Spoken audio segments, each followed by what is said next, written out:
மதுக்கூரில் SDPI கட்சியின் ambulance அர்ப்பணிப்பு நிகழ்ச்சி. பாப்புலர் ஃப்ரண்ட் மாநில செயலாளர் ஜே. முகமது ரசீம் பங்கேற்பு.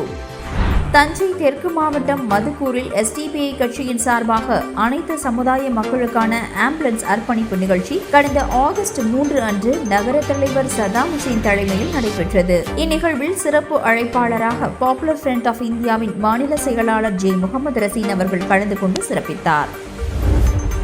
தெற்கு பயங்கரவாதம் என்ற கூற்றை மறுத்த அலகாபாத் உயர்நீதிமன்றம். உத்தரப்பிரதேச பயங்கரவாத எதிர்ப்பு படைக்கு பின்னடைவு.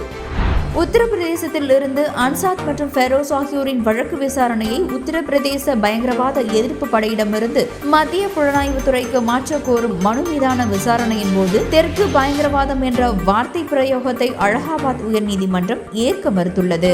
அன்சாத் மற்றும் ஃபெரோஸ் ஆகிய அப்பாவி முஸ்லிம் இளைஞர்களை கடத்தி சித்திரவதைக்கு உள்ளாக்கப்பட்டு பின்னர் புனையப்பட்ட பயங்கரவாத வழக்காக அவர்களின் வழக்கு ஊடகங்கள் முன் வைக்கப்பட்டது. பாப்புலர் ஃப்ரண்ட் செயல்பாடுகளை தடுக்க விரும்பும் ஆதித்யநாத் அரசாங்கத்தின் பெரும் சூழ்ச்சிக்கு இவ்விருவரும் பலியாகியுள்ளனர். யோகி அரசாங்கத்தால் குறிவைக்கப்படும் தனது உறுப்பினர்களின் குற்றமற்ற தன்மையை நிரூபிக்க அனைத்து சட்ட மற்றும் ஜனநாயக வழிமுறைகளை இயக்கம் கையாளும் என பாப்புலர் ஃப்ரண்ட் கூறியுள்ளது. சத்தியம் தொலைக்காட்சி மீது தாக்குதல். பாப்புலர் ஃப்ரண்ட் கண்டனம். சென்னையில் உள்ள சத்தியம் தொலைக்காட்சி அலுவலகத்தில் கடந்த ஆகஸ்ட் 3 அன்று மர்ம நபர் ஒருவர் நுழைந்து கூறிய ஆயுதங்களை வைத்து தாக்குதல் நடத்தி அலுவலக உடைமைகளையும் கடுமையாக சேதப்படுத்தியுள்ளார். நாட்டின் ஊடக சுதந்திரம் நசுக்கப்படுவதாக பல்வேறு ஆய்வறிக்கைகள் சுட்டிக்காட்டியுள்ள நிலையில் வட மாநிலங்களில் நடைபெறுவதை போன்ற ஊடகவியலாளர்கள் மற்றும் ஊடகங்கள் மீதான தாக்குதல் தமிழகத்திலும் திட்டமிட்டு நடத்தப்படுகிறதா என்ற அச்சம் ஏற்படுகின்றது. காவல்துறை உரிய விசாரணை நடத்தி இந்த சதி திட்டத்தில் பின்னுள்ள நபர்கள் அனைவரும் உடனடியாக கைது செய்யப்பட்டு தண்டிக்கப்பட வேண்டும். மேலும் இதுபோன்ற ஊடக நிறுவனங்கள் மற்றும் ஊடகவியலாளர்கள் மீதான தாக்குதல்கள் நடைபெறாத வண்ணம் உரிய முன்னெச்சரிக்கை நடவடிக்கையும் தகுந்த பாதுகாப்பும் வழங்க வேண்டும் என காவல்துறையையும் தமிழக அரசையும் பாப்புலர் ஃப்ரண்ட் கேட்டுக்கொண்டது. திருச்சியில் மறை மாவட்டம் இயேசு சபை சார்பில் மனித உரிமை போராளி ஸ்டேன் சுவாமி அவர்களின் வீர வணக்க நிகழ்வு. திருச்சியில் மறை மாவட்டம் இயேசு சபை சார்பில் மனித உரிமை போராளி ஸ்டேன் சுவாமி அவர்களின் வீர வணக்க நிகழ்வு மற்றும் அவருடைய மரணத்திற்கு நீதி வேண்டியும் தூய மரியன்னை பேராலய வளாகத்தில் கடந்த ஆகஸ்ட் 3 அன்று தமிழக கத்தோலிக்க ஆயரவர்கள் தலைமையில் நடைபெற்றது. இதில் பாப்புலர் ஃப்ரண்ட் ஆஃப் இந்தியா மாநில செயலாளர் எம். நாகூர் மீரான் அவர்கள் கலந்து கொண்டு அநீதிக்கு எதிரான கண்டனத்தை பதிவு செய்தார். கொரோனா முன்கள பணியாளர்களுக்கான விருது. 4ஆம் தூண் பாதுகாப்பு சங்கம் சார்பாக தூத்துக்குடியில் மாவட்ட அரசு நிர்வாகிகள் முன்னிலையில் கொரோனாவில் சேவை செய்தோருக்கு விருது வழங்கும் நிகழ்ச்சி நடைபெற்றது. இதில் கொரோனா முன்கள பணியாளர்களுக்கான விருது பாப்புலர் ஃப்ரண்ட் ஆஃப் இந்தியாவிற்கு தூத்துக்குடி மாநகரத்தின் டிஎஸ்பி திரு கணேஷ் அவர்களால் வழங்கப்பட்டது. Popular front of India Ramanathapuram மாவட்டம் சார்பாக PVM மன வளர்ச்சி குன்றியோருக்கான மறுவாழ்வு இல்லம் மற்றும் புத்தேந்தல் செஞ்சாலை மனநல காப்பகத்திற்கும் தலா ரூபாய் 5000 நன்கொடையாக வழங்கப்பட்டது. உச்சநீதிமன்றம் தீர்ப்பின் அடிப்படையில் 14 ஆண்டுகள் சிறையில் கழித்த ஆயுள் சிறைவாசிகளை விடுவிக்க வேண்டும். பாப்புலர் ஃப்ரண்ட் மாநில செயற்குழு தீர்மானம். பாப்புலர் ஃப்ரண்டின் மாநில செயற்குழு கூட்டம் கடந்த ஆகஸ்ட் 9, 10 ஆகிய 2 நாட்கள் சென்னையில் உள்ள மாநில தலைமையகத்தில் மாநில தலைவர் எம். முகமது ஷேக் அன்சாரி அவர்கள் தலைமையில் நடைபெற்றது. இதில் மாநில பொதுச் செயலாளர் ஏ. முஹைதீன் அப்துல் காதர் உள்பட மாநில செயற்குழு உறுப்பினர்கள் அனைவரும் கலந்து கொண்டனர்.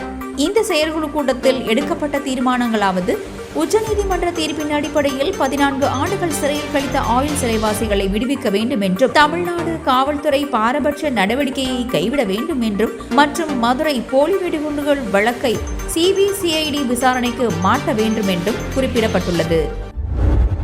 டெல்லி முஸ்லிம் விரோத நிகழ்வுகள் அப்பாவிகள் மீதான வன்முறைக்கு வழிவகுக்கும்.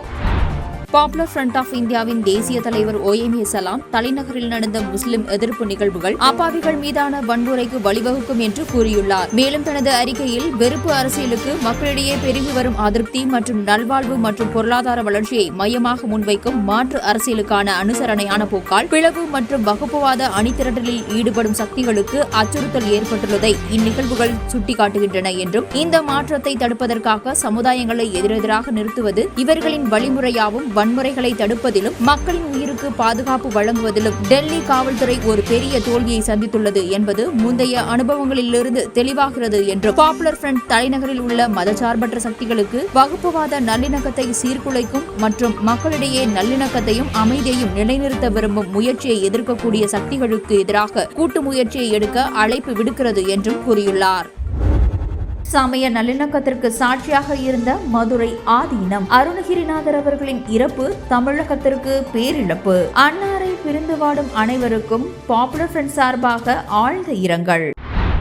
இந்தியாவில் இந்துத்துவ பேரினவாத தாக்குதலுக்கு முஸ்லிம்கள் முகம் கொடுத்துள்ள இந்த பாசிச அரசின் காலகட்டத்தில் துணிந்து முஸ்லிம்களுக்கு ஆதரவாக கருத்தை வெளிப்படுத்தியவர். அதனால் எழுந்த சனாதன சக்திகளின் எதிர்ப்பையும் தைரியத்துடன் எதிர்கொண்டவர். திப்பு சுல்தான், அவுரங்கசீப் போன்ற முகலாய மன்னர்களுக்கு எதிராக சனாதன சக்திகள் திட்டமிட்டு வரலாறு வதிர்வுகள் செய்து தீவிரமாக முன்னெடுத்த பொய் பிரச்சாரத்தை முறியடிக்கும் விதமாக திப்புவும் அவுரங்கசீப்பும் மதுரை மடத்திற்கு ஆற்றிய பேருதவிகளை சொல்லி சமய நல்லிணக்கத்தை வளர்த்தவர். அன்னாரின் இழப்பு சைவ சமயத்திற்கு மட்டுமல்ல, தமிழுக்கும் தமிழர் நிலத்திற்கும் குறிப்பாக மத துவேஷம் கொலோசியுள்ள இச்சூழலில் சமய நல்லிணக்கத்தை விரும்பும் அனைவருக்கும் பேரிழப்பு.